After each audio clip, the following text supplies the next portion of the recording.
Hello everyone, welcome to Valley Collections. Day 4 stall updates. Firstly, thank you so much everyone who showed love towards our stall. చాలా మంచి response ఇచ్చారు, అలాగే చాలా బాగా support చేశారు. అలానే చాలా మంది కమెంటెడ్ డిఎం చేశారు స్టాల్ లొకేషన్ సజెషన్స్ ఇస్తూ. Really thankful for those suggestions అండి. మీ అందరికీ తెలుసు మనం day 4 stall same Siddhartha college location దగ్గరే పెట్టాము. హ్యూజ్ రెస్పాన్స్ వచ్చింది. మేము అనుకున్న టైం కన్నా ఎక్కువసేపే మనం స్టాల్ అనేది ఓపెన్ గా ఉంచాము. ఊరికే చూడటానికి ఆగిన వాళ్ళు కూడా పర్చేస్ చేసి వెళ్ళారు. అండ్ కొంతమంది ఇన్స్టాలో కాంటాక్ట్ అయ్యి మరి స్టాల్ విజిట్ చేశారు. చాలా బాగా అనిపించింది. డెఫినెట్లీ ఇంకా స్టాల్స్ పెడతాము తప్పకుండా.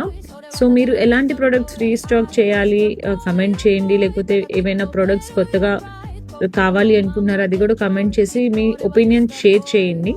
అలాగే ఎవరికైనా స్టాల్కి విజిట్ అవ్వడానికి అవ్వకపోతే కనుక ఇన్స్టాలో మాకు రీచ్ అవుట్ అవ్వండి. డెఫినెట్లీ ట్రై చేస్తాము అవైలబుల్ ఉన్న ప్రొడక్ట్ పిక్చర్స్ షేర్ చేయడానికి. ఒకవేళ పాసిబుల్ అయితే వీడియో కాల్ కూడా అరేంజ్ చేద్దాము, but not sure about that. Definitely మన పాసిబిలిటీస్ని బట్టి మనం షాపింగ్ అనేది ఇంప్రూవ్ చేద్దాము. ప్రెసెంట్ అయితే మనం క్రోషెట్ టాప్స్ మళ్ళీ రీస్టాక్ చేద్దాం అనుకుంటున్నామండి. డెఫినెట్లీ రీస్టాక్ అవ్వగానే మేము పేజ్లో అప్డేట్స్ అనేవి షేర్ చేస్తాము. ఇక్కడ మనకి స్టాల్ వచ్చేసి ఈవినింగ్ 9 వరకు ఓపెన్ లో ఉంచామండి. ఆన్లైన్ కస్టమర్స్ విజిట్ అవుతామన్నారని. సో నెక్స్ట్ టైం డెఫినెట్లీ 8:30 వరకు అయితే ఖచ్చితంగా ఓపెన్ లో ఉంచుతాము. So please try to visit before 8:30. Thank you so much.